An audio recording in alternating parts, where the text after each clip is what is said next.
Welcome, everyone, to another live broadcast. I'm joined live in person by the intrepid Dave Ellis.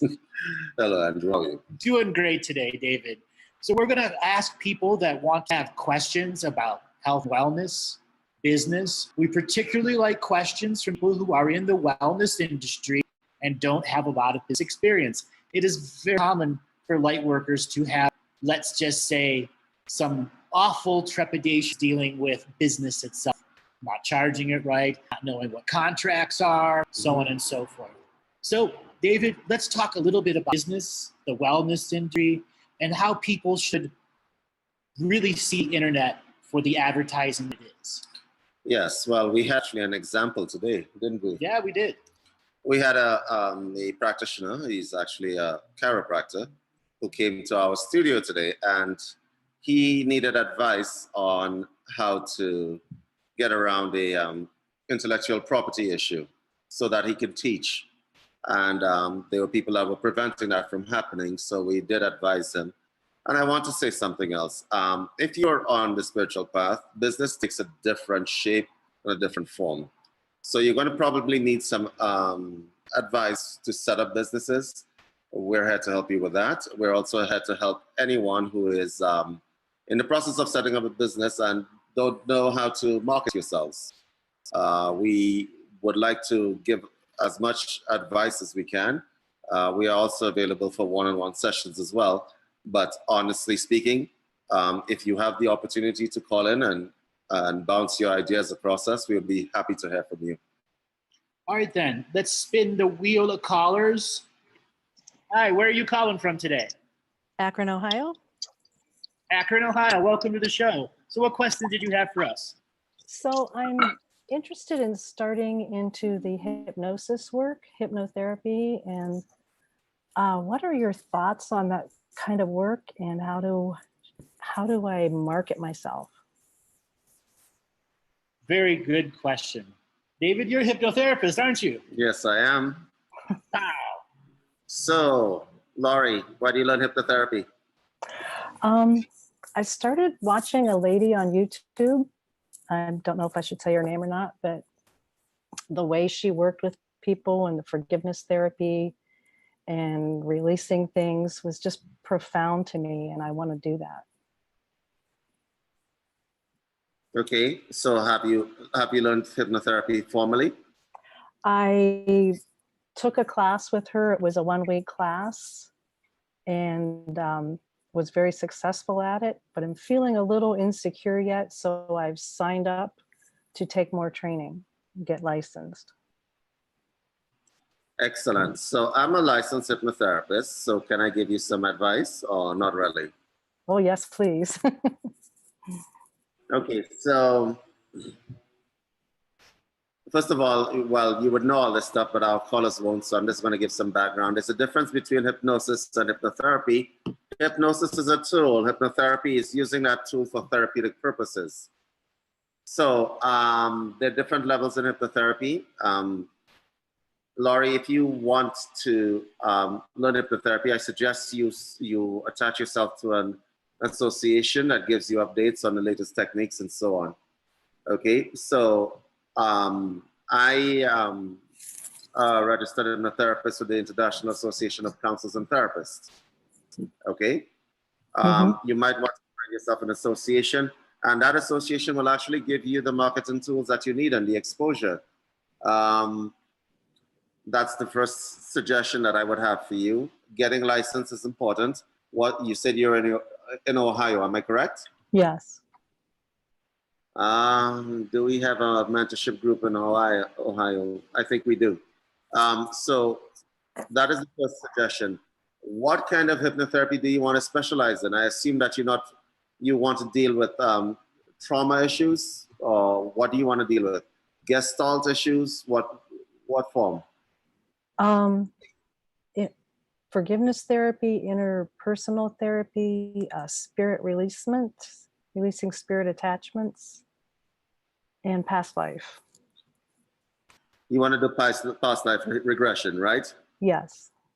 Okay, so the lady who coined and really developed past life regression with regard to hypnosis was a lady named Irene Hickman. She is now dead, but I do believe she has actually students who are in Ohio, ironically. So what I suggest that you do is you need to do two things right now. Get yourself licensed, attach yourself to an organization. I know that you want to practice what you want to do, but being part of an organization will give you access to more training, more training and professional a network. Yeah, network of people. A network where you get referrals. Do you understand? Yes. Okay, so let's put it this way. If you spend what is the IMDH's referral? If you spend $100 to join an association, the amount of referrals that you will get for people that are in around will be more than $100 for sure. Okay. So there is that aspect. You might want to differentiate yourself. So you want to do forgiveness therapy. Your teacher did forgiveness therapy. In what way would you like to practice? Because I'm assuming that you got onto this path because of some reason. She saw a video of people being healed spiritually, and that's what called her to action. So Laurie, what made you decide to go down that path? I don't know. I felt strongly compelled. And that's all I've wanted to do since I saw these videos. Like the hypnotic suggestion?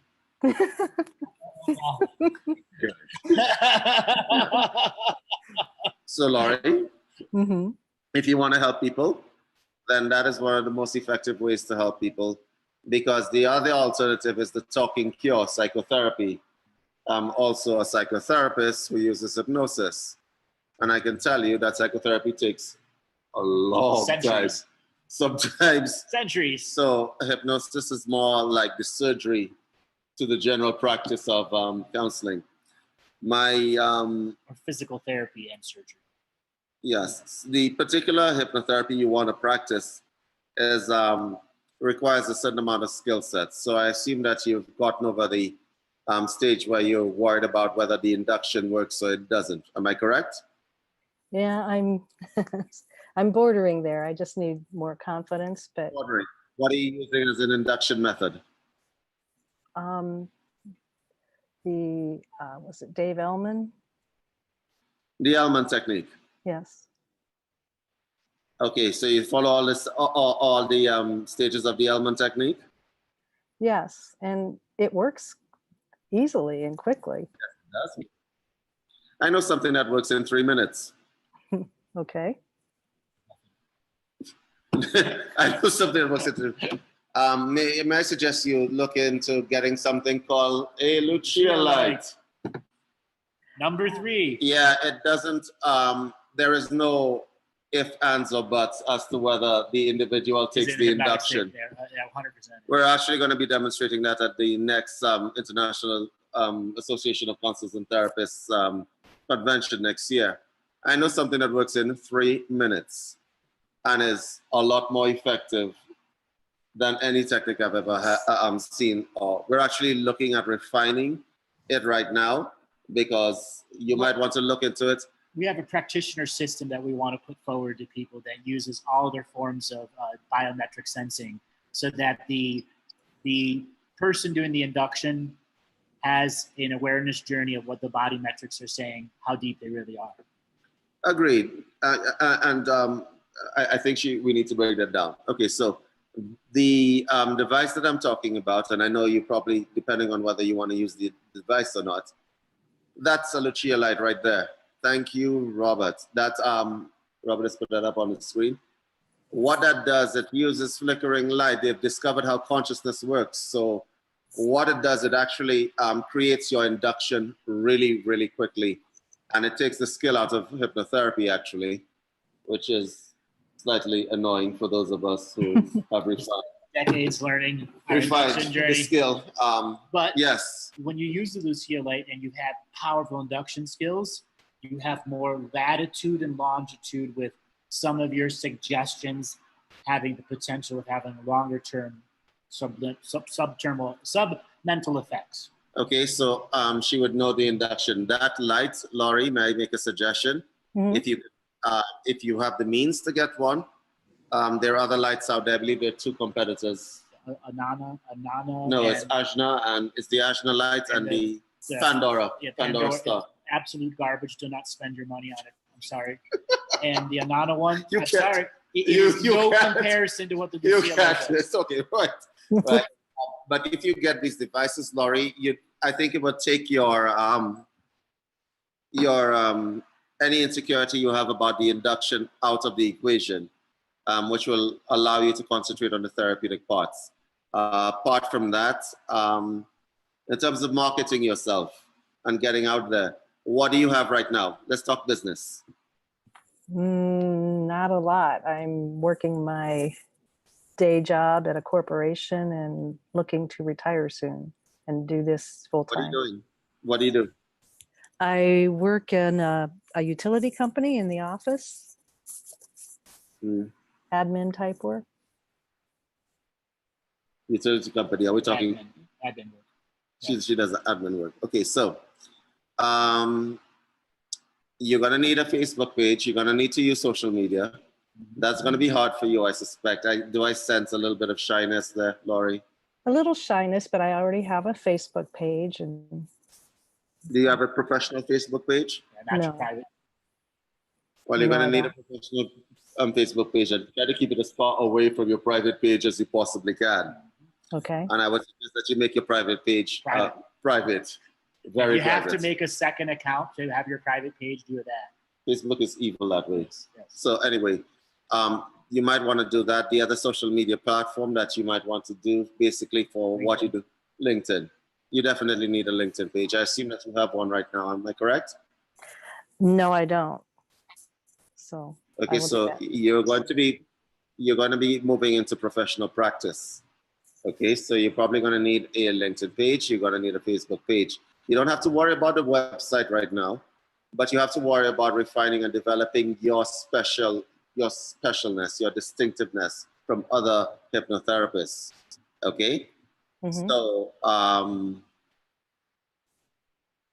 one of the things that people generally tend to come across when they want to start a business in hypnotherapy is, first of all, there's the insecurity part and the know-how part. Okay, so once your LinkedIn page and your Facebook page has been set up, I believe the next step would be, what's your plan, Laurie? Do you want to take over the world of hypnotherapy? What do you want to do? Help people. I don't want it to get so big that it's more controlling that than helping people. Answer. Excellent, excellent. Maybe you should make your own induction for yourself about taking it slow, easy, and helping people, and keep putting your own hypnotic suggestion into yourself for that exact purpose. Because that's actually a very balanced answer. Because we get so many people that right away the ego steps in, right away shows their enlightenment traps that they're stuck in, what they'll never actually do. But you got the answer. Okay. Help people. So once you have that as your core motivation, you are going to be successful, okay? Because people will sense it immediately, okay? Okay. When you're dealing with your clients, you know, you present yourself as a professional, you have intake forms, and you do your due diligence on clients. You do the consultation, first of all, and let people know who you are. Word of mouth will spread your skills. Right. And if you have that caring aspect as part of your makeup and your motivation, you are already halfway there. Also, in the industry you're getting in, you don't sell one session, you sell 3. Okay. If you want to survive in past life regression, you're never selling one session. You're always selling 3. Even if they don't show up to the other 2, or give them away to someone else. Especially if you're using the Elman induction. Okay, because that takes a little bit of time to master. You know this, right, Laurie? Yes. And have you been practicing? I've been practicing. I'd like to practice more. I find that people are afraid. Of what? Of hypnosis in general. Oh, they're afraid that you make them bark like a dog. Yeah. Quack like a dog, bark like a dog. So hypnosis has gotten a bad name because of, you know this, I don't need to tell you this. Hypnosis has gotten a bad name primarily because mentalists and people who are very skilled at hypnosis have used it as a sort of a party trick. That's right. They have to put the poo-poo energy on it. Right. You're always going to be battling against that. This is why there's a distinction between the word hypnosis and hypnotherapy. Okay, there are not a lot of hypnotherapists giving hypnotherapy a bad name. So I understand why people are frightened. The only thing that you can do is inform them and educate them as to what it actually is, because we believe that all hypnosis in the end is really self-hypnosis. Mm-hmm. You understand that, right, Laurie? Yes, I do. You are just the guide. All hypnosis is really self-hypnosis. And to get yourself in that state, you can't go into that state without a sense of trepidation. There's a trust that has to be developed, which is why Andrew just said, maybe you need to sell 3 sessions at a time, because you're not going to get some random person walking into your office with very deep-seated trauma, which they believe are from past lives or whatever else, to trust you, no matter what technique you're using. You're gonna have to be using sodium amytal for that. Or hammer and chisel. Okay. So have you gotten good at doing it over a phone call, or do you do it just in person? Just in person right now. Start practicing to do it over the phone. Okay. You gotta try, because it opens you up so much more when you learn how to hold the induction energy, even if the person's not physically in front of you. They don't need to be there. Mm-hmm. There's no space or time in between the two of you when you're in that hypnotic state. And what technology are you using? You're just using your voice, am I correct? Yes. Are you using any kind of music or subliminal or superliminal sound? No. Should I? Yes, absolutely. Well, it will. Okay, so the Elman technique actually lends itself to subliminal and superliminal frequency sound. Okay. Mm-hmm. I'm only talking to you right now. That I know you're just starting and stuff like that, but you want to develop your technique in such a way that your voice becomes more than just the voice of some person trying to hypnotize me. It becomes the voice. So you might want to become a little bit more savvy with what's out there. There is some subliminal and superliminal frequencies that will assist you in getting the induction a little bit quicker. But there's nothing to replace getting an induction from somebody than the person being able to trust you and trust in the process that you're trying to guide them through. Okay? There's nothing that will replace that. And Laurie, from your voice, I actually like her voice. You do? Yeah. So, right. Yeah, Laurie, if you bring yourself across to the individuals in the way you're trying to help them, go with that first, and then everything else should fall into place. Okay? Okay, thank you so much. You're welcome, Laurie. Very much. I'm like, who's beeping? All right, Robert, spin the wheel of beeping callers. Next caller is going to be Tasha. Tasha, you are unmuted. Hi, thank you so much for taking my call. Yeah, where are you calling from today? Georgia, near Atlanta. Georgia, welcome to the show. Pardon? Welcome to the show. Thank you so much. What questions did you have today? I just had a health-related question. I've struggled with autoimmune stuff my entire life, and I tend to dabble in divine muscle testing.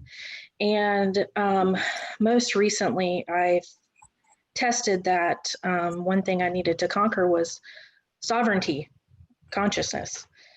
And so I've been working on that, but I essentially just wanted to see if there was anything you could pick up to see if maybe you could give me some insight on what I can do to take hold of this and heal myself. You said some key words. Dabbling. Are you a dabbler in life? No, I don't. Well, possibly. Try not to be. So you I have a lot of dabble things into going on. No. Just listen to what I'm saying. We're going to break it down here. Do you Okay. dabble in divinity? Because you created a word consciousness conjugation that doesn't normally go together. Have you been dabbling in divinity? Oh, for sure. Yeah. So when are you going to stop dabbling and be committed? I'd love to do it now. Okay, it's a matter of choice. So autoimmune disease, what is the nature of the autoimmune affecting you? Skin conditions, eczema, psoriasis, hyperthyroidism. That's mainly it. What kind of weight swings do you have? What kind of what now? Weight swings, losing and gaining weight. Oh, well, right now they've got my medication so high, the anti-thyroid, that I'm 60 pounds overweight. But, you know, before they got it under control, I mean, I'm 5'3" and I was 120 pounds. But I certainly don't weigh that now. Wish I did. Do you have dry tongue when you sleep, when you ever wake up with dry mouth? Very rarely. Okay. And what about your menstrual cycle? Is it linked to your skin conditions, flare-ups, and settle downs? I haven't noticed there being a link. I mean, it's pretty regular. You know, sometimes it's 5 to 7 days, but sometimes it's 2 to 3 days. But as far as the timing, it's usually pretty regular. So this is going to be an odd, out of the left field question. Any big toe issues with your big toes, left or right toe? Well, I actually dropped my phone on it about 5 years ago, and it's healing. 5 years ago? Yeah, and it's still funky. A brick from the 80s? Well, I was standing, you know, I had it up, but like by my face, and I dropped it, and it fell directly on there. So very strange. That's funny you picked that up. Yeah, well, not surprised. When the body shows this stuff, there is a trauma to your central processing system, and I believe the majority of your autoimmune disease is central processing issue, probably related to your early nutrition, probably some major mineral deficiency or overabundance that your body absorbed, and when you went to go have hormone changes, you couldn't absorb the new nutrition. I'm gonna let David step up there and have his point of view here. Thank you. Okay, so from Andrew's little checklist, I could see that some parts of your endocrine system are not working correctly. Am I correct? Absolutely. Okay, so let's isolate the parts that aren't working correctly. First of all, there's only one more question I need to ask here. Do you experience fluctuations between hot and cold? Oh, yes. Oh my gosh, yeah. All the time. Who diagnosed you as having an autoimmune issue? Oh gosh, it's been, well, at first it was a dermatologist. And then as far as my thyroid issue, it was about 5 years ago, and it was my endocrinologist. Okay, so they both said you have an autoimmune deficiency or autoimmune problem? No, I mean, I just kind of made that link, you know, myself. Okay, so you might not have an autoimmune issue. You have an endocrinology issue. Okay. Your endocrine is an issue, and some parts of it are not working correctly.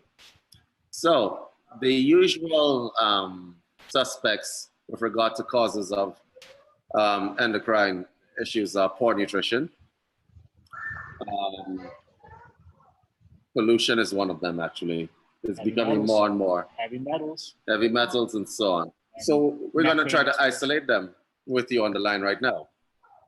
Okay. So let's take the usual indicator. Okay, so how do you eat? I eat actually very good. I mean, for what I can get from the grocery store, good. So, I mean, I tend to do, you know, fresh, organic, I don't do processed water. I make sure I filter out the fluoride. I add minerals to it. Now, lately, I haven't been taking a multivitamin. I mean, I guess my worst habit is coffee. So did you always eat like this? No, I used to, growing up, I ate terrible. What did you eat? My mom would get fast food often. And then when I first got out on my own, you know, I would do the same. And of course, my husband now, of 5 years, he's the one who kind of taught me, you know, the clean eating. And, you know, we even try to stay away from, you know, rice that has high contents of arsenic, you know, and we stay away from, you know, rice products because of that. And, you know, and then of course the Roundup and all that, you know, we try to stay away from all of it. Okay, so off the top of my head, let me just give you a little bit of information on what your endocrine system does. It literally tells your body how to operate. It literally tells your body how to operate. Okay? So when parts of it are not working correctly, the communication system is a problem. And when I say the communication system is a problem, it means that little things like, I don't know, blood circulation, how you heal, will be affected as a result of it. Okay? How you process nutrition. It's the horrible thing about the endocrine system is that when one part is not working correctly, it's a domino effect eventually. Okay? Unless you stem it out. So may I make a few suggestions straight off the bat? You need to probably go to someone who is an endocrinologist and have yourself tested. That would be the first thing that you need to do. Once you find out are you on thyroxine right now? No, I'm actually on methimazole. Oh, okay. All right. So you need to go to an endocrinologist and you need to get a proper diagnosis of what's happening, because right now you're just chasing symptoms. That's the problem with the endocrine system. People go around chasing symptoms, and there's a lot of them. So they go chasing this one and that one. You can't do that. The problem is the whole system. That has got to be one of the systems in your body that is probably the most inconvenient, because all its respective glandular systems are plugged into one another one way or another. Okay? Okay. Or if you want to be like, if you want to make a sort of translation, the East Indian chakra system is mapped onto your endocrine system. Okay? And when one begins to collapse or go off kilter, the others follow suit as a result of it. Okay, so my suggestion to you is get an adequate diagnosis, because all the symptoms you're describing tend to point towards your endocrine system malfunctioning. That's the first thing. The second thing that I would like to say is you can't just eat properly for the endocrine system, okay? It's not, you can't just say, oh, well, my endocrine system is bad, I guess I'll give up fried food. Because here's the funny thing about it. You might switch to a raw food diet and end up in another problem because you've switched to the raw food diet, okay? So you need to be very careful with regard to that. My suggestion would be that it's gonna take time. It's gonna take time. But before you diagnose yourself as having an autoimmune problem, which is a totally different level of problem, my suggestion would be that you get a proper diagnosis, because I do believe it's your endocrine system that's going off kilter, and you find a methodology that reverses or stems the tide, because all you have to do is halt it and it'll fix itself, you know. Right. You just have to halt the downwards. Okay, thank you. Do you understand? Very much. Yes, I do. You just have to halt it. You don't have to, because if you had to go through every glandular system and see the effects of each one of them, the reason why I asked you about hot and cold, their hypothalamus would be malfunctioning. And that tends to suggest that you have a domino effect going on. All you have to do is halt it. I need to ask you one more question. Are you under stress? Oh yeah, I have 2 under 3 and a 13-year-old. starting with an attitude. And I stay at home. When's the last time you took an actual vacation for yourself? For just myself, since before children, my 13-year-old. 14 something years. Yes. Well, at some point you got to start giving back to yourself. I understand that money can be tight in these scenarios, but you have to start figuring out how to unplug. Mm-hmm. If you don't unplug, a lot of the stuff's going to continue, and your body's breaking down because you're not at an adequate sleep. You're probably asleep, but you're in an alpha state, an alpha awareness sleep, which is just really light sleep. It means your brain's not really shutting off, your body's not really shutting off, and recalibrating. That's what sleep does for us. Which reminds me, have you been under stress for a long period of time, even before your children? Yeah, I used to work a really high stress job. So I think we have a winner here. Yeah. Stress over long periods of time will cause your endocrine system to malfunction. So people wonder, oh, stress doesn't kill. Stress kills. Yes, it does. It kills you really slow. Takes decades off your life. And you want to know what else? Stress is it's actually worse than AIDS, really. Because the first thing that stress does is it hampers your ability to fight it. Right. It disconnects your ability to fight it. So you literally have to stop everything, no matter how important that everything is, in order to start fighting it. You seem to have been under stress for a long period of time, and your body is giving you the signals that probably you should stop, or it will make you stop. You understand that making you stop is not a good thing, right? I do. Okay. Thank you. So you're welcome. So, have you heard us talk about hyperbaric chambers before? Yes, I have. Flotation tanks and hyperbaric chambers, for whatever money you're able to invest in yourself, some of the best healing dollars you can spend on yourself. Okay. Both of those recovered sleep. Okay? An hour in the flotation chamber, 8 hours of sleep. An hour in the hyperbaric is like 8 hours of sleep. Okay. Sleep. And then there's the hyperbaric does one thing to the blood, and the float does something else by recharging the electrical juice that we use through the salt. Okay. Perfect. Thank you very, very much. You're welcome. Thanks for calling in. Thank you. Open up the callers now. So Robert, spin the wheel of callers. Yes, Angela, how you doing today? I'm very well, thank you. How are you? Doing great today. What questions do you have for me and David? I do. I have a bit of a quandary going on. So basically, I'm at a point where I'm nearly ready to launch 3 businesses, all in the healing and wellness area.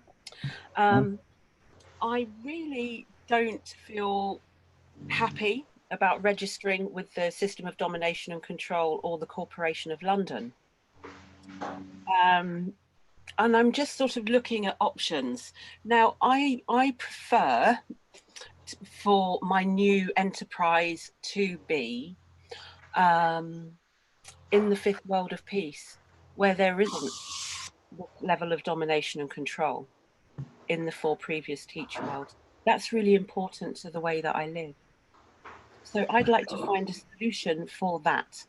I had a couple of ideas, but I don't know if it's available. So first thing first is you don't always have to register your corporation in the area that you live. Now, David has a bit of a specialty when it comes to corporate law and how it can relate to the esoteric side too. Get David quite aware of how that esoteric side affects corporate stuff. So David, what would you recommend for a person that doesn't want to open their business in the town of London? Okay, so you don't want to open in the town of London. I need to know a little bit more about your business, Angela. And Angela, I think we've met. How are you, Angela? I'm very well. How are you? I'm very good. Vegan and very well. Yes, I'm very vegan and very well. Yes, so I need to know a little bit more about your business. Is your business in the form of consultation, for instance? Yes, there's consultation, there's publishing, there's two avenues of consultation. Working with particular groups of people, enabling them to get started into business and open up their gifts and skills and marry it up in a new business way. So this involves doing no business with any zealot that has any finger in any naughty pie. That includes the Corporation of London, because if I paid them a yearly tax, I would not be happy with that scenario. And I'm sure there are many British business owners that currently feel like that. Okay. So let's start with some of the basics. Are you going to be operating in London? No, I'm going to be operating on the road, but I will have a base in England. So basically, your business has the following aspects to it. There's intellectual property with the publishing, I assume. There is consultation, which is a service, correct? Yes. Okay. So you're operating on the road. How far on the road are we talking? Are we talking the whole of Europe? Or are we talking within the UK? Both, actually. So I've got a range of training programs that kind of mix, blend with being overseas, but also being in the UK. They're for UK healers. I see. Well, let me give you a little bit of a heads up. By the way, Angela, are you a UK citizen or do you have dual citizenship by any chance? I don't, but it is an option. It is an option.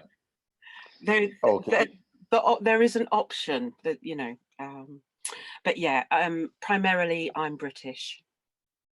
Okay, so theoretically, Britain is going to probably want taxes from you. Now, that's a bit of a hairy issue right now because Britain is going through some changes, more than some changes, since they broke off from the EU. With regard to the intellectual property, I can answer you definitively, okay? You might want to go to the World Intellectual Property Organization. I believe there's an office that represents them in England, okay, and register that there so that it's not registered only in England, it's registered everywhere. Okay, that's WIPO. With regard to registering your business. What does WIPO stand for? Just so everyone World knows. Intellectual Property Organization.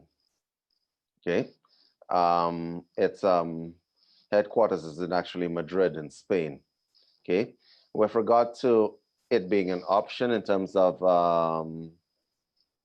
residency, if you can avoid paying taxes in England, I'm going to say this, and it's not going to sound right.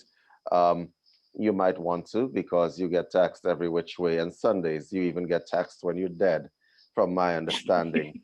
And this is what, which is like unbelievable. Like you die and they still tax you. Like, who told you to die, right? If you can avoid that, you might want to, Angela, because I do believe that corporation tax in England is fairly brutal. They are, depending on the kind of corporation you're starting. I assume that you're operating as a sole trader and you don't have any partners. Am I correct? Exactly. You're operating as a sole trader. Well, that's actually in your best interest.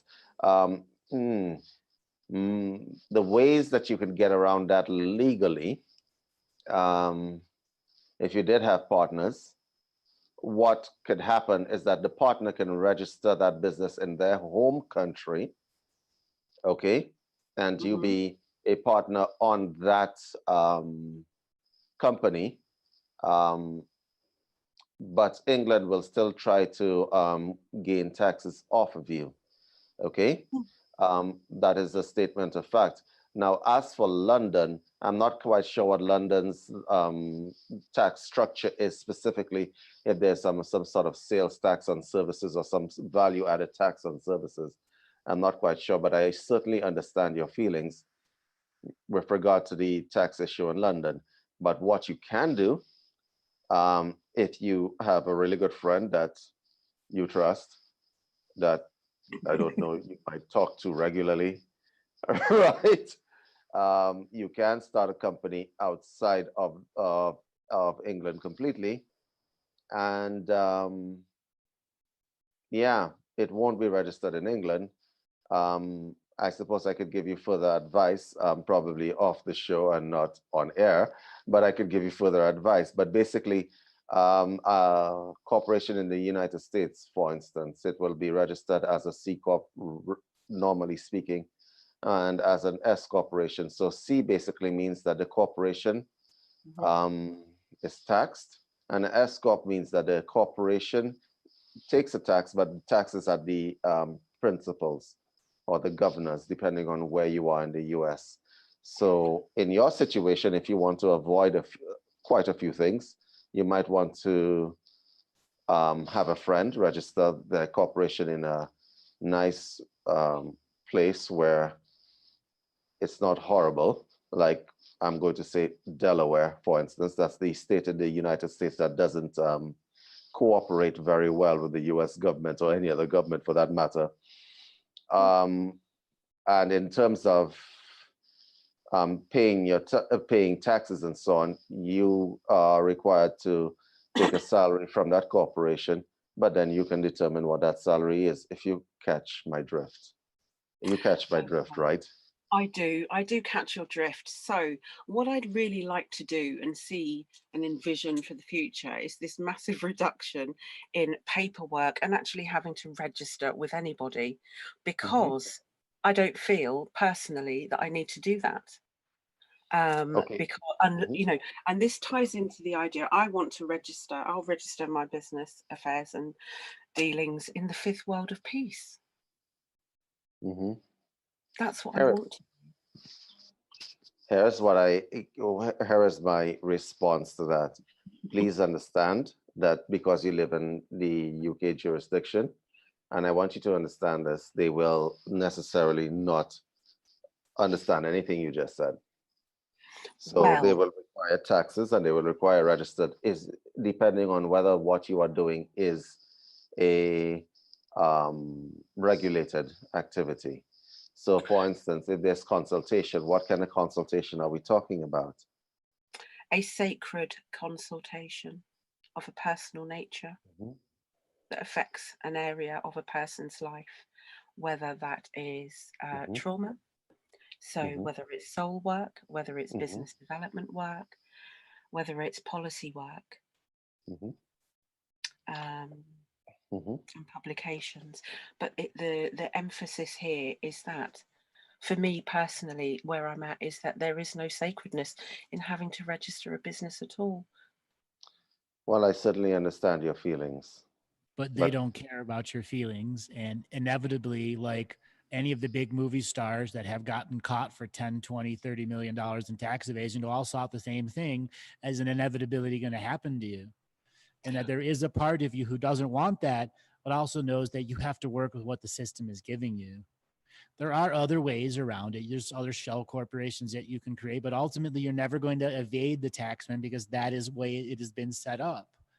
Now you can make nonprofit organizations, all these other things if you want, but you're still created in the fifth world of peace, but it doesn't care. You make the fifth world of peace out of the pieces that the system has given you. That feels like I'm holding my hand out to something that nearly battered me, right? You're holding not your hand out. You're there with a shovel, a hammer, and a drill. And a shotgun. Yeah, you're there with a shovel hand. You got backhoes and everything. You're dismantling their systems. Here's the other aspect of this. Apparently, the governments in the various jurisdictions now have the banks acting as their watchdogs. Right. So let's say you wanted to open a business account. The bank now will have a new form that asks you, do you have, are you multinational? For instance, will you have to declare tax in any other jurisdiction? Now, the bank should not theoretically be doing that, because that's none of the bank's business, and they should not have legal authority to do that. But the governments have been giving them legal authority to do that.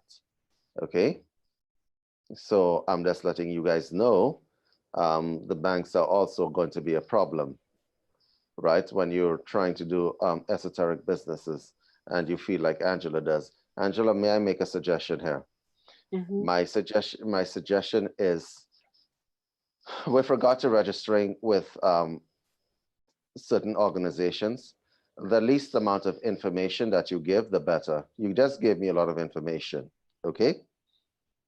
The least amount of information that you give, it might be in your best interest. Because what you are describing cuts across many different layers of law. And the tax man or whoever is registering you has it in his mind that he needs to get money from every other little piece of what you're doing. So may I make a suggestion? When you go register a business, register the business name, register a very general and vague description of what it is that you're doing, and keep it extremely vague. I can't believe I'm giving this advice, but I'm going to give this advice.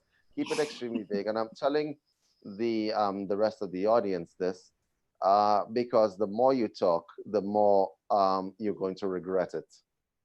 You really are. And this is coming from somebody who studied international business law. The more you talk, the more you're going to regret it. The more description and how specific you are, you're going to regret it. When you are dealing with agencies and regulatory agencies and so on, talk less and just wait for whatever it is that they're going to give you, because I've seen lots of people shoot themselves in the foot over and over again. Okay, so Angela, my suggestion to you, you're going to register a business. My business is in consultation and philosophy. What does that mean? It means nothing. They're going to ask you, what are you doing? Because that's the problem that you're going to cut across. Because if you're counseling people, that may be a regulated activity where you come from. They would have colleges and so on. And when they're going to tell you, well, you need to join this particular organization. And yes, this is what you're angry about, isn't it, Angela? This kind of stuff, where they said you're running around in circles. Yes. And I don't want to be involved in it. It interferes Agreed. with my own personal deep levels of peace. So my suggestion to you, if you want to get around all of that, I've understood you completely. Register the business, make it vague, like really vague, right? Make it vague. It's just a piece of paper. Pay them their £90 or whatever the cost is right now. Okay, you're registering as a sole trader, and do what it is that you're doing. They're going to want to know what you're doing. And I know that you're sufficiently intelligent, since I've spoken to you before, right? To make it extremely vague, because you have a very good vocabulary. Make it sufficiently vague, such as to boggle the mind of the person who's registering you. Okay? And then you go do what you need to do. You can be the concierge philosophical consultant. A what? A what? Sorry, eh? There's some really creative, vague names you can come up with, and allow the fifth world of peace to be in the name. Okay? Concierge philosophical consultant. Okay? You're going through an existential crisis, and you're there to provide philosophical counseling. Or you can be an existential crisis manager. And there's one more thing I need to say here. Don't see this as a challenge, okay? Because I'm going to give you, because I know you have a good reference library in that head. You know what the image of Shiva represents, for those of you who are out there? Okay, you see that snake around his neck? It's because he made the evils of the world his friend. So, Angela, there could be a lot of humor to be derived from registering this business, trust me. Okay? Take it from somebody who's had to deal with businesses before. There is humor to be had. There's a lot of humor. Okay? So when you register that business and you put something in there to tell them, oh, you guys are idiots, and they don't see it, the humor that you will derive will be a lot more. Yes. Right? I'm there. Than anything else you could get. Okay? Can I ask a question about international law? So Sure. who issues the universal commercial codes? The universal commercial codes. Who issues them? Okay, so let me explain how international law works. Every country has conventions which they sign with each other. There are agreements which they sign with each other, okay? And there are bodies for everything. For intellectual property, it would be WIPO, okay? For quality assurance standards, and it would be another body.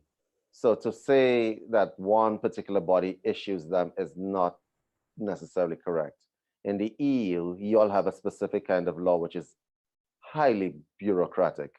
And make no mistake of it, about it, Britain is still functionally part of the EU, okay?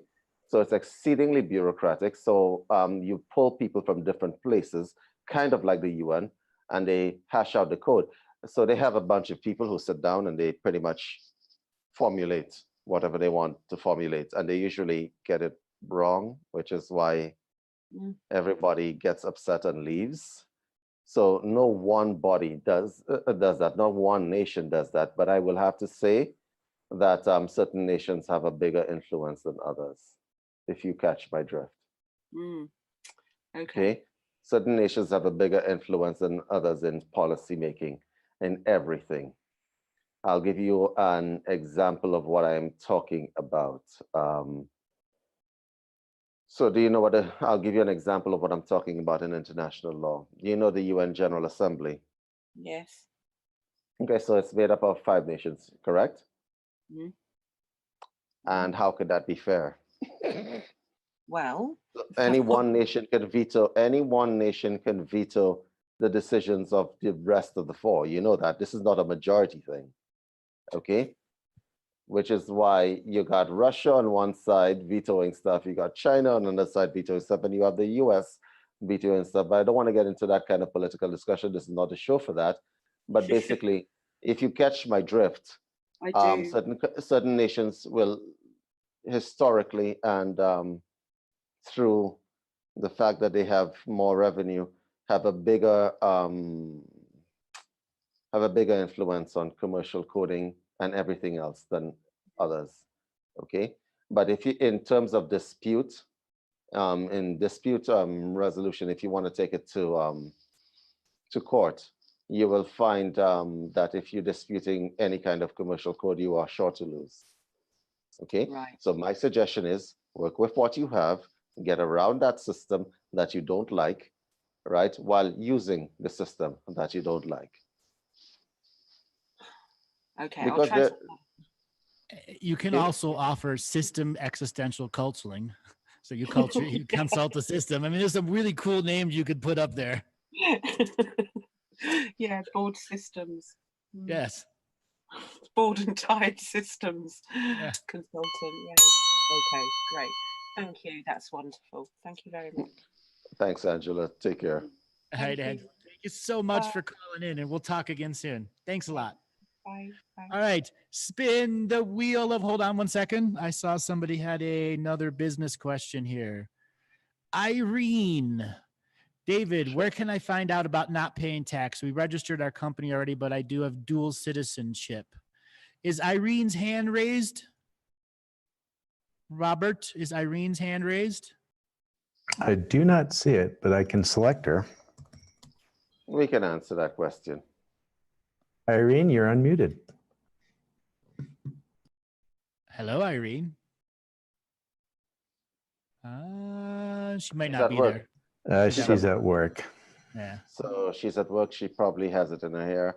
I guess I can answer the question. You cannot escape paying taxes. All you can do is make your taxes advantageous to you. Okay? So most of these questions I should theoretically be able to answer offline. Actually, Andrew, we probably should take consultations on this offline. But you cannot escape taxes, but you could make your taxes advantageous. Okay? A lot of people do not understand tax law very well. A lot of people do not understand how international law, business law works. Okay? This show is too short to go into that. Okay? It'll take a little while. But basically, corporation tax is usually targeted towards your operation and your profit. Your personal tax, income taxes, is usually targeted towards how much you earn. Now, if you own a business, depending on how the business is registered, depending on how it is, you will get taxed at the business level and you will get taxed at the individual level. Okay? In the United States, that's the difference between a C Corp and an S Corp. For those of us who live in Canada, I'm not in Canada right now, but for those of us who live in Canada, you'll live with taxes day in and day out. In the EU and Europe, there are so many different ways to register a business and configure a business that you can actually become quite an aficionado on avoiding certain taxes. You cannot escape them, but you can avoid excessive taxation. I'm going to say, generally speaking, that 80 to 90% of people, when they fill out their tax form, are shooting themselves in the foot because they don't know that there are certain things which are exempt. They don't know that there are certain things, especially if you own a business, that you could put towards the business. And they usually are overtaxed and they don't know why. And I think this is one of the things that if you're opening a business, you really need to read a lot. You can't depend on your accountant to tell you what is taxable and what is not taxable, what you can claim and what you cannot claim. You have to learn the stuff, okay? That's as much as I can tell you in terms of, I could just throw out a few things. If you own a business and you're buying a car and it's your personal car and you're using it for business, why are you not claiming against the car? Okay, I've seen this many, many times. Usually, accountants are supposed to be the ones, if you have an accountant, who tells you you can claim this or you can claim that against your business. But accountants, some of them are not the most useful people in the world. So you're going to have to learn this for yourself, or you will be paying a lot of taxes, probably unnecessarily. Okay, back to you. All right, David, Robert, let's spin the wheel of callers. Hello. Hi, where are you calling from today? I'm calling from France in Angers. Welcome. Oh, wow. So, what questions did you have for us today? Yes, my question is, I know I must do something special with gemstones, such as emerald, aquamarine, turquoise, lapis lazuli, and vermeil. And I know it's something very important, but I can't remember what it is. And I'm already working with them. I host them at my house, but I just don't. I was considering doing a jewelry business with them, but I'm not sure if it's the right path or. But I know I must work with them. So my best advice I can give you, if you're going to be working with gemstones such as emeralds, sapphires, rubies, so on and so forth, there are a variety of world organizations that support a diamond rating, gem rating, and then you go and take it. Usually it's like a 12 or a 15-day class, and some of them are like a 3-week class where you get different layers of certification of how to rate a gemstone. Okay. And that will give you an incredible ability to be hired by any gemstone facility that puts rings and puts together. That ups your personal level all the way to the next human level, where you're a gemstone rater.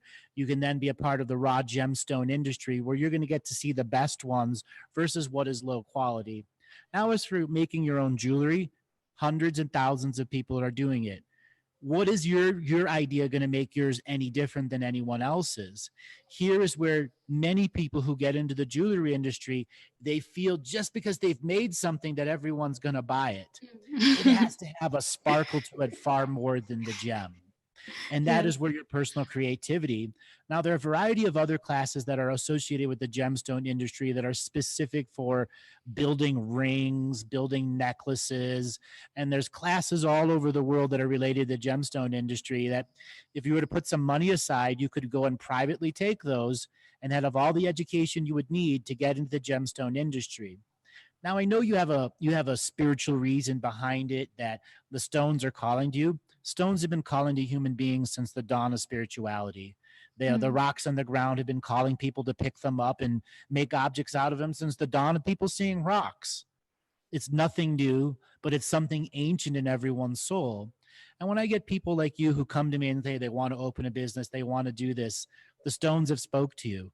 Now you're going to let them speak to you in such a way that they can educate you on the way the world works with stone, how they're commoditized, how they're traded, what they really want out of becoming in jewelry. You talk to most gemstone people that are setters or stone workers, they say the stone talks to them, just like an art piece. You've got to find that zone where the art of stone gets deep into you. Okay, thank you very much. I started to create pendulums and a necklace with them, but I know, like you said, just creating is just not enough. I have nothing special, so I was just dreaming about creating a business around it because it seems fun, but I know business is a lot of work to do, and it's true that knowing them better and being in a better communication and connection with them is super important. So what business experience do you have? Absolutely. I start business around energy, not exactly healing, but let's say treatments with people, but it didn't work, and I just lose money around building my own website, etc. And it didn't took off because I just didn't do all the marketing parts. And right, I run into this all the time where people think it's the website is everything, but if you don't have the infrastructure, a lot of times you're wasting your time and investing in the website. Maybe I want to bring David in here, and maybe he could help you understand some of the things that the things you've got to put down first before you get running. Okay, thank you. Okay, what is your name? My name is Reya Ueshta, but my birth name here, let's say it's Sarah, but I don't call myself Sarah anymore. So my parents call me Sarah. So you're French, and that name sounds Middle Eastern. So tell me, where are your people from? I was adopted from Mali when I was 4 months old, and my parents are French, like French, white French, let's say, because I don't have a better word. And so, but Sarah is yes, a name very shared in the whole world. So okay, so can I call you Sarah? yes, of course. Okay, because I kind of like that name. So Sarah, part of the reason your business didn't take off may have to do with marketing. So when you say you lost money on a website, websites nowadays are very easy to build. Okay, once again, I don't have the time to take you through all the aspects of this. The website that you were building, what went wrong with it? I didn't have any traffic, so that's the problem. Yeah. Okay, so when you build a website, there's something called search engine optimization. Okay. Now, sometimes it's a paid service, and sometimes, depending on the hosting provider, where was your website hosted? At first, I was with OVH, but then I changed to make it more simple for me and just do with WordPress because they have the whole plan. Okay, WordPress is the building tool. I understand. WordPress is the building tool. Where was it hosted? Who was the company that hosted your account? Where did you pay your bills for your website to? Where? Well, when I started there is WordPress .com and WordPress.org. And at first I downloaded WordPress to do it from scratch by myself. And then I moved to WordPress.com where they take care of everything. Okay, may I make a suggestion? Yes. Since you have a rudimentary knowledge of WordPress, there are hosting providers which gives you promos for search engine optimization. If you don't have that on your website, you just have a place. It's kind of like a country without shipping lanes, okay? Or a country without air traffic of any kind, a country without an airport, without any port of harbor or anything like that. You need a search engine optimizations because you want people to know that you're there. So what it does is when people search for you, assuming that they do, or they search for anything that is basically on your website. Let's say you're dealing with gems, so gems would be a tag word on your website, a meta tag, so to speak. So when people type it into a search engine, so we say Sarah, France, gemstones, your website pops up to the top. Do you understand? Yes, well, I did that with my previous website, but I was in too much of a niche to be, I think not a lot of people were interested in the things I shared, so it was Interested in the things you said. well, Sarah. not said, but the things that I did, it was very, I was let's say more around Katsara, etc. with what to extend the Katsara teachings, etc. And it's not very well known, and even less in France. So I think that my website was showing up on the search engine, but it was too specific. And now I want to reach more people and be less specific and less of a niche and serve more people, doing something broad.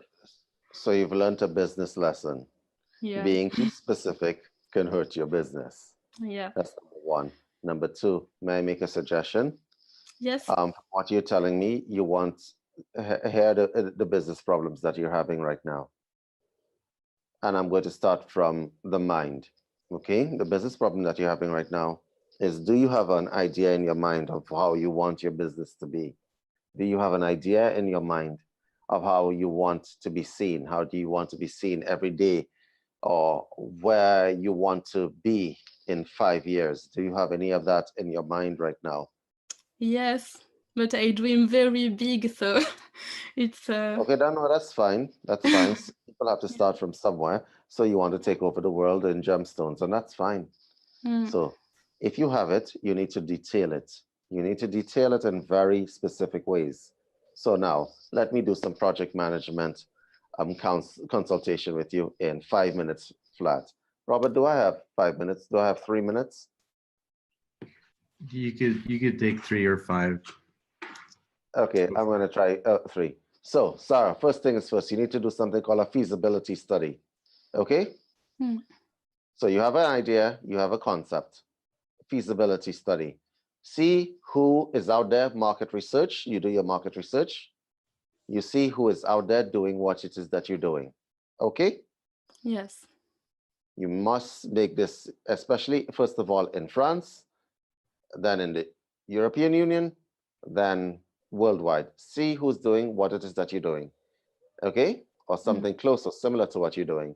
When you've discovered what everybody's doing, do something different. Okay? Yeah. When you discover what everybody's doing, do something different. Use your creativity and come up with a concept. I don't care whether it's putting little gemstones, because you're dealing with semi-precious stones, right? Like aquamarine, and you said lapis lazuli. These are semi-precious stones. Precious stones, semi-precious stones. I don't care whether it's putting it in cakes and pastries. I don't really care. Do something different. Okay? Yeah. Right? When you have differentiation and you have an idea, okay? Then you have to do the heavy lifting. You need to register you need to think of what kind of business do I want to run? Am I going to bring a partner in? Am I not going to bring a partner in? How much money do I have to do this? How much money do I want to make? You have to have all these things planned. It's sounding like a lot of work, isn't it? But it's not, Rennie. I can do it. Yes, you can. Yeah. So you need to have an idea what your financial constraints are, what your financial allowances are. You need to know how you're going to structure that company, the legalities of the company. Is it legal to trade semi-precious stones in France? You need to get that under control. And then once you have that concept and you have your idea, once you have these things, start knocking them down. So today I'm dealing with the legal stuff. Tomorrow I'm dealing with the finance stuff. The day after that, I'm going to be dealing with the project management stuff. Project management is very important, okay? Because what I'm doing here is giving you a list of stuff that you need to check, okay? Yeah. Now, what I'm doing here also is giving you the concepts of a business plan, okay? You need to have a plan, okay? If you don't have a plan, what is going to happen is that you're going to be waffling all over the place. Yes. Okay. So let me give you a few. I'm going to off the top of my head because I do have a friend who deals with gemstones. You were trying to make necklaces and stuff. You know, everybody does that, right? Yeah. Okay. Have you ever thought about making art with gemstones? No, Like I never thought about it. No, but because you know what? You're in France. You know this, right? Yes. You know that art and culture is very big in France, right? Yes, but it doesn't pay that much when you don't know how to put yourself out there. And for now, I must learn the skill to like So personal putting branding, yourself out etc. there. Yeah. The marketing aspect. Let me give you some advice on marketing. You went and made a website, but you didn't. Did you have a Facebook page? No. Did you have an Instagram page? I had, and then I had phases in my life where I just needed to close everything down to heal because it was too painful before. And so no. Okay. But I totally can redo them. So yeah. Yeah. So the website, people need to know about the website and you need to tell them to get there. But Facebook and Instagram work differently. So you need the social media machine working. If you want to add high tech and you have extended resources, okay, there's ClickBank that you could click and send people traffic to your website. Somebody, Jenny, if you want to put that in there, there's ClickBank and there's other places that can actually promote your website for you. But if you want to get yourself out there, people need to see you working and see who you are. Like, you seem like a nice person and you have a very interesting name. I'm sorry, but that's actually people are like they like that. Yeah, they like different and unique. They like different and unique. So may I make a suggestion? Put yourself out there.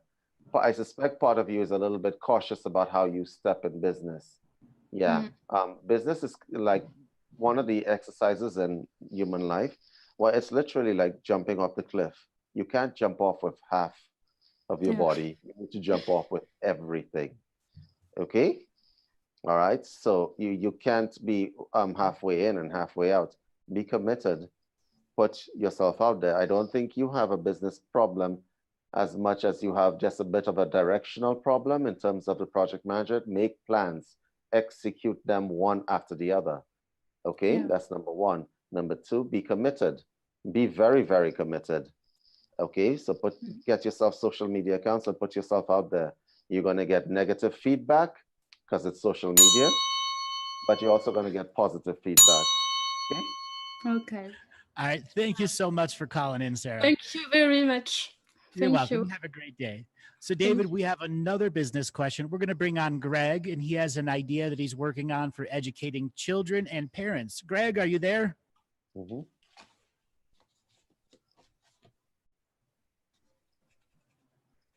Greg.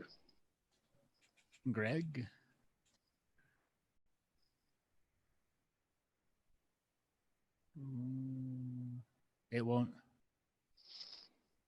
Robert, can you unmute him? He's messaged saying it won't unmute him. Greg, are you there? Hello. Yes, Greg is here now. Greg, how you doing? Where are you calling from? Hey, where are you calling from today? Los Angeles. All right, welcome to the show. So what is your business idea with children and parents? Okay, so I used to teach kids how to swim, and I've always had a talent for working with kids. And it pretty much got to the point where it's more or less like a challenging state of being for me. I can get kids to develop any amount of self-esteem, courage, overcome their fears, etc. But I haven't been able to figure out how I'm going to take that to the next level and start working with parents, because I obviously it's better to work with parents and go big instead of just individually working with the kids myself. So I've always been trying to figure out how I bring that together into a business model, and I was wondering if you guys can help me with that. I can't hear you. 1 second. All right. Okay. All right. What infrastructure do you already have? Do you have a website? How long you been in business for? So I don't have an infrastructure right now. I'm trying to figure out the best way of going about it, and I just I'm kind of like getting back into it. For a while, I stopped because of my own issues, I guess. I just once something gets to be easy and it doesn't really bring me much, which was also a question. It's like when you follow your joy and it doesn't bring you that much, because I was surprised, why did getting to that state of being with kids not actually bring me any opportunities? So, or it did bring the opportunities and you didn't have the infrastructure in place to grab and capture them. All too often, that's the thing. And I want to bring David here and help you understand what a network and an infrastructure should look like at the beginning, so you can put together the next phase, so you aren't going to lose those potential clients who would have been there if you had a way to passively attract them. Right. Okay, Greg, you're there? Yeah. Okay, so I got to ask you a few questions first of all. The kids that you're teaching, do you know their parents? Well, so right now it's just one, and yes, I do. But when I used to work at the YMCA, so I worked with a bunch. I knew everyone. Everyone who I would work with, I met their parents. So. Okay, so where did you teach? In a pool? Yes. Okay, right. So you were a consultant for the YMCA, or did you work? No, I worked directly. I worked directly for them. Okay, so theoretically, can you rent a pool? Do you have one yourself? No, I don't. But the goal is not just swimming lessons. I want to actually work with parents, because the essence of what I was doing was getting kids to develop self-esteem, and I was encouraging them. It's more or less parenting in general, which I see so many people struggle with. And in the time I worked at the YMCA, I worked with thousands of kids, and to be honest, I only ever saw like 3 or 4 families that were really doing it right. You know what I mean? So I want to be helping at that layer, because swimming is quite a limited opportunity. Yes, it's a limited opportunity, but it's where people found you at. This is where people found you at. Let me give you a little bit of a insight into my life. I taught kids as well, Hatha Yoga, and I brought them out of their fears and so on by actually making them practice and practice. And some of these kids, I wish I could share a screen with you, were able to do quite amazing things, okay? Which is how their parents came involved, because I started teaching the kids and ended up teaching the parents and the grandparents. Never mind. Anyway, so what I'm saying is where people find you is where you probably need to start marketing yourself. So here's the thing, if you had a network, or you got names, or on or a friendly basis, at least with the parents, you can actually email them and say, hi, my name is Greg, remember me, I'm the swimming instructor. Okay, I'm starting this new thing. and I would like to help you, because if you were helping those kids, their parents would probably know about it. Am I right, Greg? Yeah, definitely. So And I they know think you what, as the guy who helped their kids, basically. yeah, and I think right now what my strategy is just to get out there is because I know how to teach kids how to swim, but I think I can also do babysitting, and that through those two avenues I can build up clients. I just don't have an infrastructure. But you already have all the infrastructure you need. You're talking to me on what device right now? Right. What device are you talking to me on? On my Android, brand new, very nice. I like it. Which That's all version you of need. Android? That's all you need. Which version of Android do you have? The phone is the A20. I got it for free, but it's great. It's the new One UI. Oh, wow. Yes, it's really high tech, isn't it? Yep. Good. So you have a Facebook page? No, I deleted Facebook, but I could make one if I had to for business. Yeah, you do. Yeah. You have Okay. a Instagram page? Yes. Good. Greg is now doing something different. Greg is going to go down to whatever corporate office you're going to register that you are now in the business of babysitting and helping people and helping kids develop. You already have the reputation in terms of your ability and your facility with children. Let me tell you something that you probably don't know, and it's going to shock the rest of the chat room, and I'm going to hear it for months and weeks to come. A lot of people are looking to dump their kids on other people. Yeah. Sorry, that was a truth bomb. And you know what I'm speaking about, Greg, Yeah. because I get the feeling you've had the same experiences that I've had. Yeah, A I've lot of seen it. people cannot manage their children, and a lot of people's children do not respect them. That is Right. some brutal truth. Okay? People like you are facilitators. Okay? These children need you a lot, and the parents know it, and the children know it themselves. So, my suggestion to you is that you put yourself out there if you want to get into that business. I will give you fair warning and more of a disclaimer, right? That when you do that and people realize, oh, I could dump my kids on you, you are going to probably have more business than you really are comfortable with. Okay? Okay. So put yourself out there, understand that what you are doing, I'm going to give you the disclaimer. Dealing with children is taxing. It is. For some people make it look easy, but it is taxing.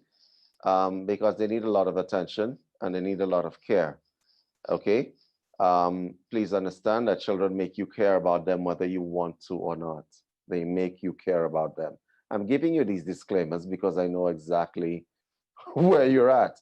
But if you want to actually become a facilitator, which is what you want to become, you need to put yourself out there. All you need to say is, I'm open for business. You need to say that by getting an Instagram page, a Facebook page, contacting the people, building a network. Every parent that you encounter, get an email address from that parent, build a mailing list, put it out there. I am open for business. I'm able to babysit. I'm able to deal with kids that are having challenges. And what you might want to do, Greg, you say you live in Los Angeles, correct? Mm-hmm. You might want to take a adult child facilitation course. I believe the YMCA does that, right? It still does that? Does the YMCA still provide those courses for the consultants? I don't think I know what that is. There are in Canada, for instance, there are respect and education courses for people. So if you go to Red Cross campus in Canada, let me see if I can get this website up for you. If you go to the Red I Cross, used to be a lifeguard too, but yep, I don't know if that's what that is. yeah, you can actually take respect and education course so that people who like paperwork and what have you done, you can satisfy that requirement for them. You could do it completely online. but it'll give you some sort of credibility. You put yourself out there, get your picture taken, professional picture taken, and put yourself on Facebook and get out there. You want to move to the next level, you just have to step to the next level. And in terms of your network, everybody you encounter, get a mailing address from them, right? Depending on the work you do, it will probably spread through word of mouth anyway. Okay? Yeah. But you need to just make that first start, okay? You need to start building that Facebook page, the Instagram page, and change the way you are. Also, you need to put on that page or whatever promotional material that this is Greg, the swim instructor, because this is what people remember you as. Okay. And one thing you said, I need to go and register. Are you saying I have to go and incorporate? Incorporate. I hate it when people use that word. It sounds so okay. You don't necessarily have to go and incorporate, but you said you wanted to take it to the next level. How big do you want to go? I mean, at the moment, I just want to be able to build a business that's self-sustaining and get all of, like, for every solution, for every issue, have a solution. Once I have all that down, then I can start branching out and building this into a bigger business. But first I have to figure out all the small spots. Does that make sense to you? Yes, it makes sense to me. Yes, it makes sense to me, but you got to make a start. Okay. Right. The only reason I say go down to and register to an office, because if you're going to be operating, depending on how big you're going to go, you might want to just get that out of the way first and foremost. But if you're going to be doing this as a one-off every once in a while, not so much. But if you're going to be doing it on a regular basis, I would highly suggest you become really completely legit and let people know that you are out there. Greg, I don't think that you're going to have a trouble gaining business in what you're doing. Every children's facilitator out there is swamped with work. And even when you don't put yourself out there as a facilitator, you were a swimming coach and you ended up there. Am I correct? Because a lot of people need help with the parenting aspect, and there are not a lot of people who are brave enough or caring enough to actually take on and see a child and try to help that child. They're just not. So you could take the average swimming instructor will not extend the hand to children that they see are facing challenges. You clearly are. So maybe you shouldn't have been a swim instructor at all. Maybe you should have been a child facilitator, because there are not too many people that have that caring aspect of themselves. Do you think I'll need to get a formal degree, or will that not be necessary? Well, let me ask you a question. The children that you helped, do you think they cared about whether you had a degree or not?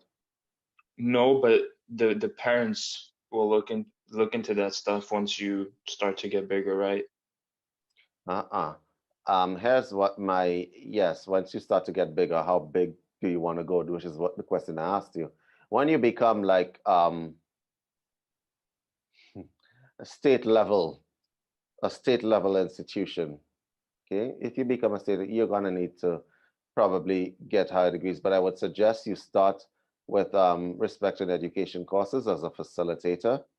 I have a website for you. I'm trying to pull it up.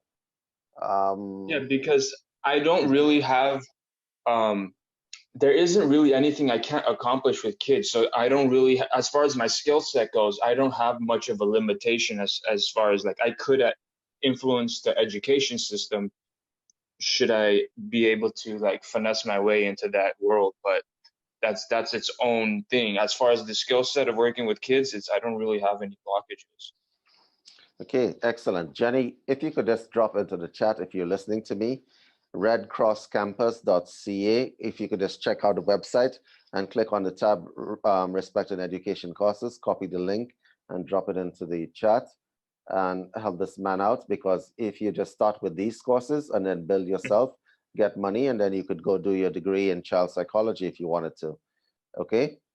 It doesn't have to be some Stanford or Harvard degree, because honestly speaking, when you're dealing with kids, no matter how many degrees you get, and I have a couple myself, no matter how many degrees you get,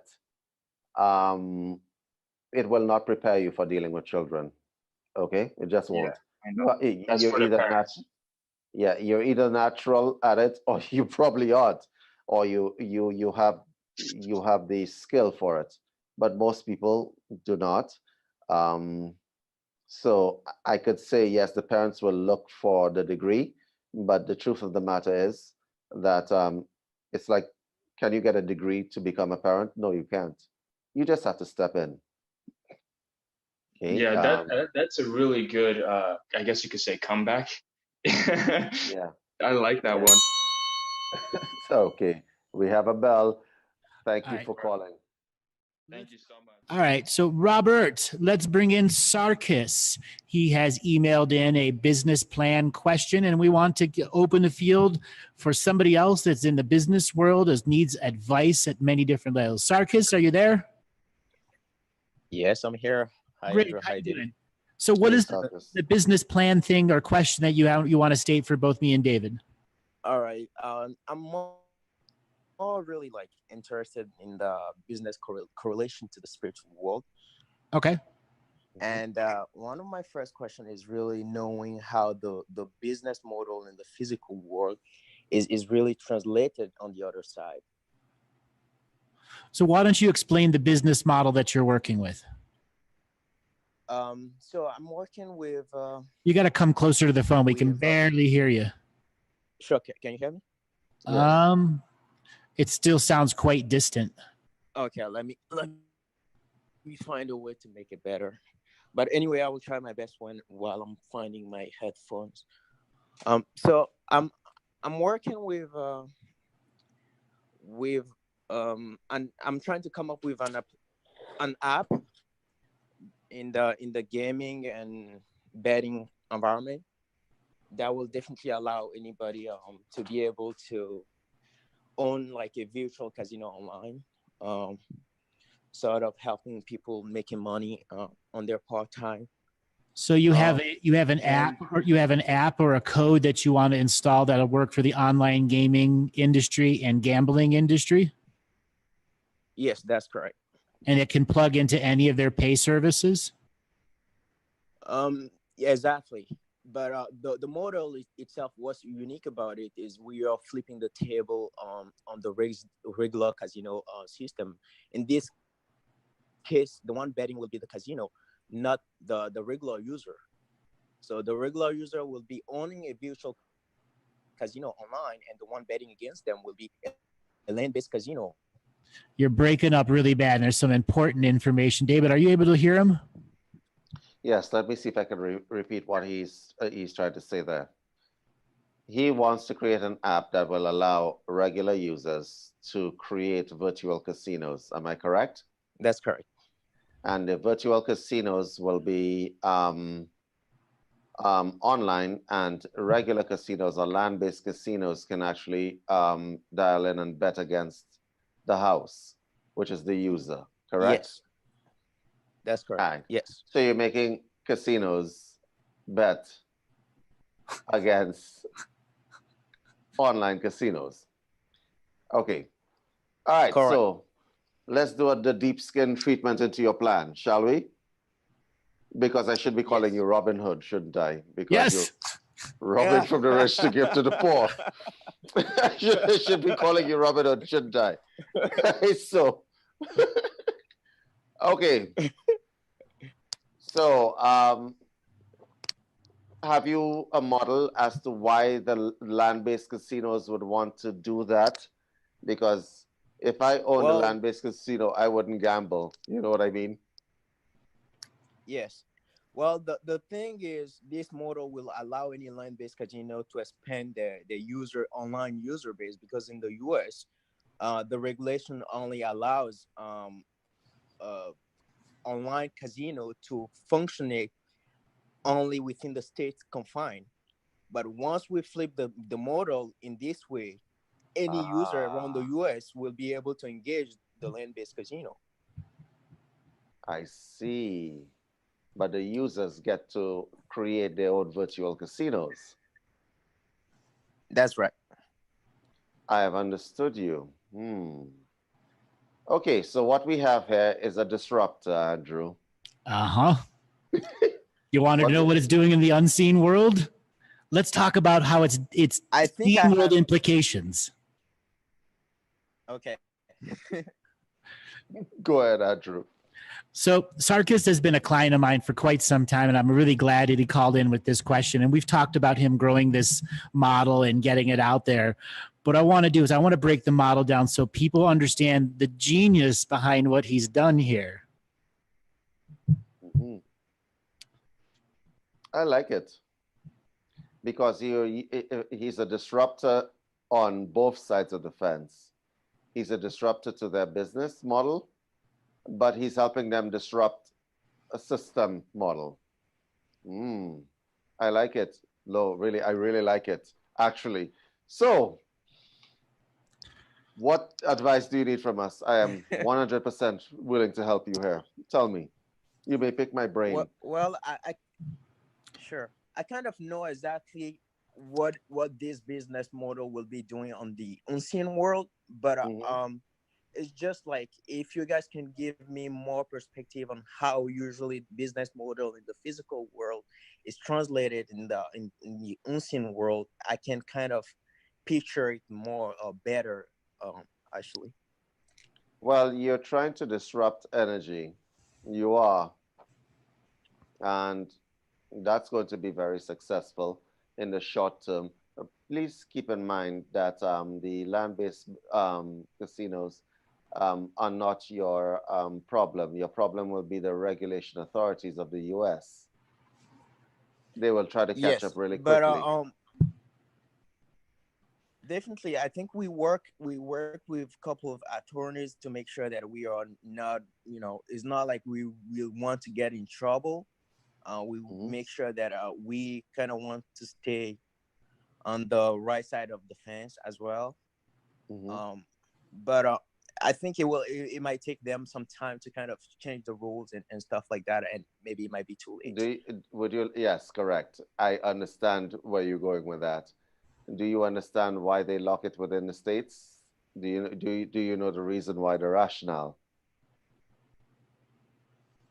I definitely think there are quite some good reason, which one of them are tax reason.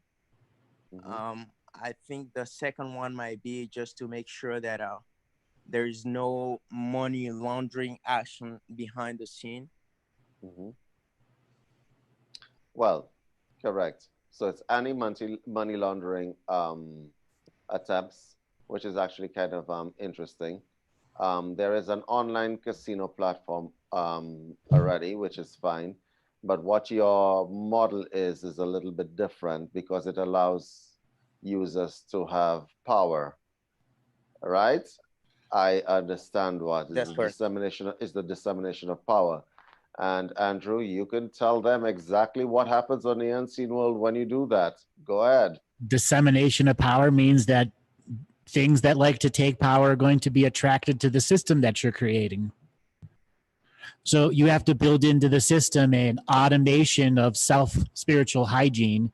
Somehow it balances itself, whether it's in the algorithm, to understand that the algorithm has to have a payback ratio like the big casinos do that isn't as destructive as the way the big casinos do, as well as understanding, like, as an example, there are models that aren't even perceived as an example. Imagine if there was a casino that people could log into for this show and bet on what callers were going to show up or how we would respond. Let's think about that a second. Sarkis, what you're going to probably have to do is create a different kind of currency as well. Yes, as well as a currency, a magical currency that doesn't put the current of currency into your physical karma, because you created this to have karma be self-consuming when the casinos have to bet on themselves. Yes. You've taken a way to digest karma and for people to get rid of it. That's what you're doing in the unseen world. but you've also experienced the Yes. challenges to get it here. Okay. The next hurdle in the unseen world is how much physical seen energy is it going to take it from where you have it today to implementation day? How far from implementation are you? Right now we're going through the fundraising campaign, and I think that's the only thing holding us back. Once we get the fund in, I don't see that much hurdle ahead. But Can you getting the fund is Do you have a GoFundMe page? Unfortunately no. Maybe you should consider it, because that is something I would actually give money to see happen. I'm sorry, but really, this is something I would actually give money to see happen. And I'm sure there's a lot of people in the audience who are listening to our voice right now would think, yeah, that's a good idea. Let's make that happen, because then it gives people power. And you know what else? You're thinking in terms of your application, but I'm thinking in terms of the effect.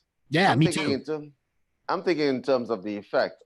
Apart from the fact that I would like the disruption idea, it might actually give pathological gamblers a chance, right? And give them something to win. Yes. There are a number of effects that can come off of this. So yeah, make that happen. Get yourself a GoFundMe page and put that out there. Because crowdfunding is a good thing, huh? Are you at a state right now you could open your own virtual casino even for one person to prove the concept? No, we are not. We are not. Unfortunately, no, not yet. How long would it take for it to get there? It might take about 6 months. Okay. To get the funding. We started building the app, but we run out of funds, so we kind of got back to ground zero, get the right fund, and then build the whole product. How much money would it take for you to get that done? Right now we need about 400K. I have about 3 other members with me, and we will probably need about 2 or 3 developers. But we need about 400K as a seed fund right now. Okay. And how are you pursuing your funding options? We are pretty much going through reaching out to VCs, going to VCs events. I think last month, a couple of months, I was in New York. I talked to a couple of people. Right now, I'm working with my VP of finance, kind of exploring avenues of getting the fund, even if it is, just VCs or maybe loaning somewhere. But we are kind of working together to find a way to get the money in and make it happen. Sarkis, any kind of funding, even if it's crowdfunding, is good funding if you're trying to raise money to get this company happening. Now, you need 400K. That would be your estimate. What can you shave off to make that figure less? Can you shave off anything? What I can shave off is I can take off the cost of my VP and my general counsel, and only focus on the development itself, which is in total will be like around 130K. Okay, so concentrate on developing a product that is testable alone, because that's what Andrew has just told you, right? And once people see the product that you're creating, you're not going to have a problem with funding, right? You just told us about it. I see it in my mind's eye, and I see the potential, right? And I am willing to put money towards it in a crowdfunding situation. Create the thing first, and show it to people, and then people will want to buy it from you and develop it further. Right? But just concentrate on the creation part. Okay. And once you've created something, it doesn't have to be in full completion. It might be just in a prototype mode. But let's let people see that you are serious and you're getting this done, and you more than not get the investment that you require. And we want to see you successful anyway, right? Especially with that concept. Yeah. How many more disruptive concepts do you have in that brain of yours? I have thousands of them. This is just the starting point for me, where I can get more money, focus on other things, my spiritual growth as well. So, but I definitely have 10,000 ideas that I can bring on and just like like they say, just fucked up the system. Yes, excellent. Sorry, why am I really happy about this? Okay, so what my suggestion to you is that you just build one prototype and go from there. Okay, just make that baby step and go from there. And we could feature it here on Galactic Astoria and Universal Citizens Casino. Yeah. I could also see way of you making your own bank out of it. The house has got to store money somewhere, right? Yes. That's why making your own currency like David had said, you have some potentials of empowering micronations too. Or you know what? Yeah. He can develop a bartering app. My physical product for your physical product, where there's no money involved at all. Exactly. Really cause a problem. Is that the? Actually, I work on very similar battering platform. It failed because we didn't have enough money to go out and do the right marketing action. But prior to this project that I'm working on right now, I was working on a battering platform. Mm-hmm. But yeah, like I said, it failed. Okay, so may I make a suggestion? I sense from you that you actually want to help people because you see the exploitation that has been going on for years and years with different platforms. Yeah, like I'm not going to mention any names, because this is a show and I'm all about legalities. But certain people who actually claim to help, like certain lists and so on, especially in Canada, they monetize their list and you see 1,000 ads before you actually get to see what you want, right? But my suggestion to you is that you keep it clean and don't fall prey to the monetization aspect, and you will be successful. Because in Canada, there's this major platform where you can put things up if you want to sell stuff or whatever else, right? But if you ever use that particular app, you will find that you go through 1 million ads before you find what you're actually searching for. It's a horrible little platform, right? The intent was to help people sell their stuff. It has become just a mass of ads. Not that I'm mentioning any names, but everybody who has ever experienced or who lives in Canada knows exactly what app I'm speaking about. So I would just advise you against going that route. But I would also advise you that bartering platform, that idea that you had, it's been in the air for a little while. Help people, create people. Or you want to know what else is another disruptor? I think about these things a lot, Sarkis. So I'm just going to throw the ideas out at you because you have the expertise. Like, like ride-sharing apps. What if there was a ride-sharing app that is like no money involved? So instead of going through a central control hub, right?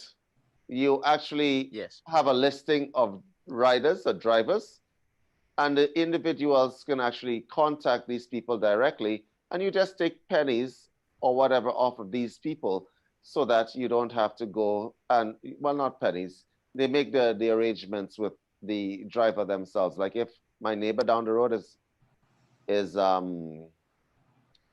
unemployed, but he has a car, and I need to get to work, right? But I don't know my neighbor down the road for whatever reason. But if I see him on a listing and he's in my area and I can make arrangements with him, then that actually works. It would really mess up certain ride-sharing apps, which will remain nameless on the show. See, disruption everywhere. Definitely. I get your mindset, Sarkis. I understand. Yes. The bell. All right. But Is it possible that I think I'm trying to leave my email just in case anybody wants to reach out to help in any way, shape, or form, even if it's just like sharing the business. Yes, go ahead. Share. Yes, put it up there, Sarkis. Please put it up there. Sure.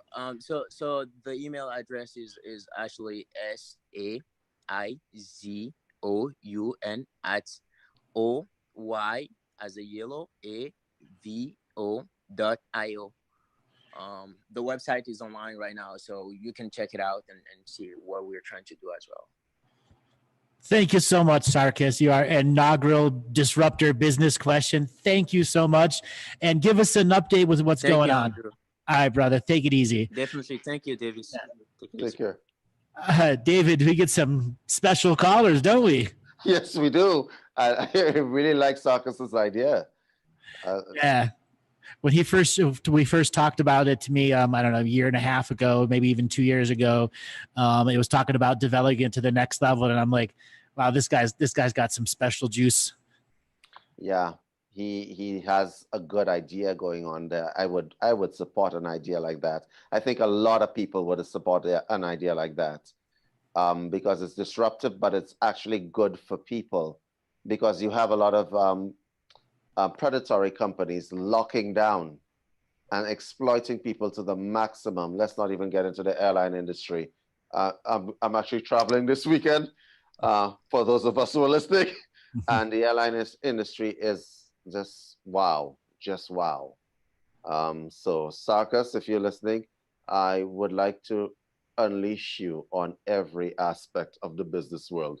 So guys, if you guys are listening, give Sarkis any support that you can. I don't care if you donate a penny, but help him, because he's going to actually make a difference.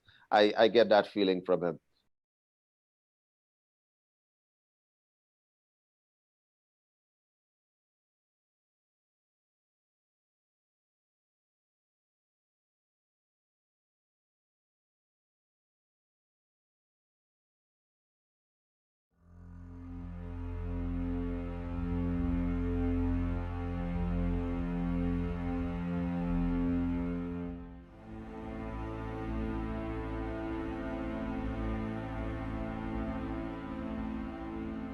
Remember, I want y'all to hear this. If y'all don't hear anything in this broadcast, if you don't hear anything else in this broadcast, listen to this very carefully. If you are a middle-class individual, you have a small business, you may have a therapy business and so on, you are at the bottom of the financial food chain. People feed off of you. And they do not care. They don't care. No, they don't. And the people at the lowest level of the totem, you have to enthusiastically innovate your way out of this. And innovation is going to be one of the few unique tools they can't censor from you. All right, so how do we free ourselves from financial slavery? To free yourself from financial tyranny, number one, stop thinking that everything is going to be okay. Stop that thought process. Everything is going to be okay only when you make it okay. That's number one. Number two, stop spending money on stupid shit. Okay? There's no other way to say that. Right. The stock market is on the upswing. How could it be on the upswing if everything you see around you is on the downswing? How many businesses have closed? Okay? How many people are living hand to mouth? Really? A lot. Okay? Number three, please stop depending on people to give you a salary. Right. So starting your own business means you have to innovate. How does a massage therapist adapt to an online environment? A massage therapist adapts to an online environment by changing to a massage educator online. It's absolutely important for your survival. And I mean survival all around. If you're still paying a landlord thousands of dollars for a business that isn't open, you have to seriously reevaluate your situation. Okay? Because you're under lockdown.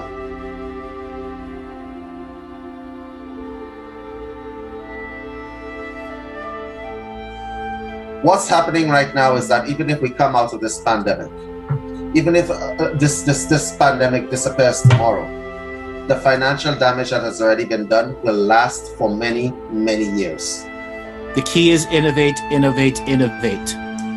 No more vertical thinking, lateral thinking. That's how you play the field. In this economy, if you don't have lateral thinking, you are just waiting to be bankrupt. Okay? You're just waiting.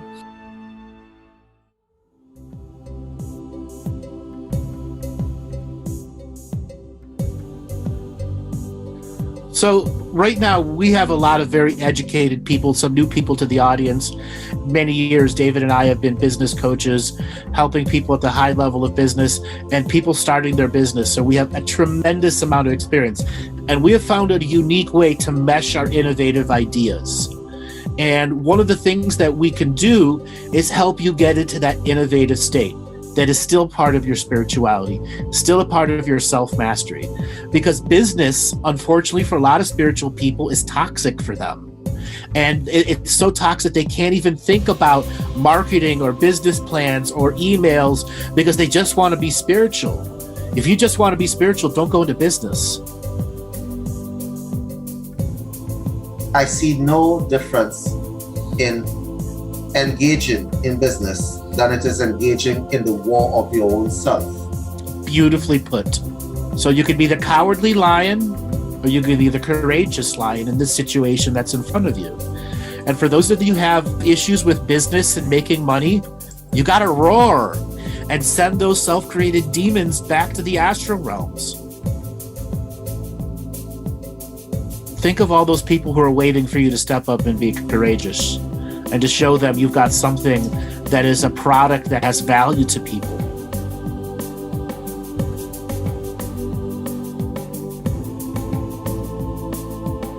I'm going to say something to you. Money solves a lot of shit. It does. And it solves a lot of spiritual problems. It may not create happiness, but it will create flow.